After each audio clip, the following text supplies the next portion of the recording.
Border Patrol agents in the Del Rio sector have over 41,000 square miles of land to protect, just like where we are right now. From where I'm standing, you can see Mexico across from the Rio Grande. And with tight resources, their list of responsibilities is growing every day, making their jobs more difficult to protect the U.S. border.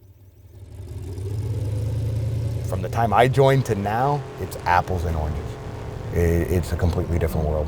19 years ago, Brady Weichel started as a Border Patrol agent. This is a very dangerous place to cross, but yet we just had very recently had a group of over 100 cross at this exact spot. In the last few months, he says agents in the Del Rio sector have hit a new set of hurdles. And then with the humanitarian crisis on top of that, you're looking at, we're doing care and feeding of family groups, care and feeding of children, and just the sheer numbers right now in our stations, because every station within sector is over capacity. Those numbers are rising every day.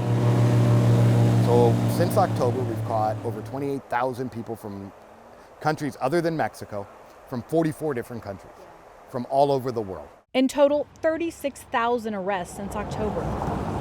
We are in dire need of more resources, manpower. Agents have been tasked with even more duties than protecting the border. We're having to hold people longer, we're having to care for them, we're being asked to do something that our agents were never trained to do and our facilities were never designed to do.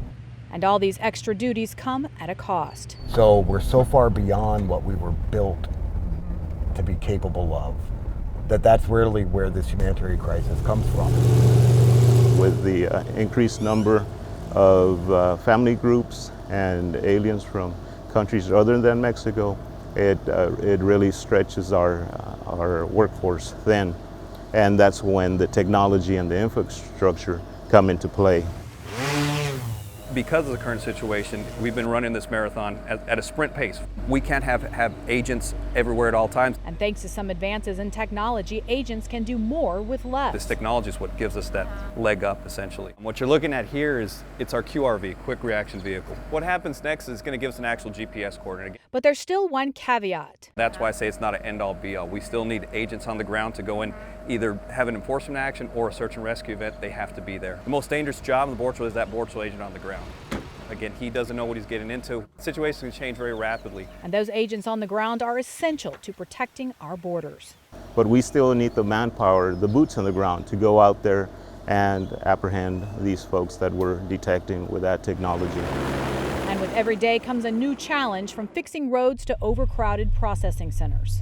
And then it's drawing our manpower away from the enforcement mission and taking our resources away from what our agents really should be doing. These Border Patrol agents are feeling the loss and pressure of a humanitarian crisis they're trying to prevent. Our agents are doing the best they can with what they have, but it was never designed for this. Even with all these extra duties, the agents in the Del Rio sector are still getting things done. They told me they've arrested over 60 known gang members, and they've prevented millions of dollars of drugs from entering our country. And they've donated clothes and toys to kids waiting in their processing centers. Reporting from the U.S.-Mexico border, Vanessa Croy, KENS 5 Eyewitness News.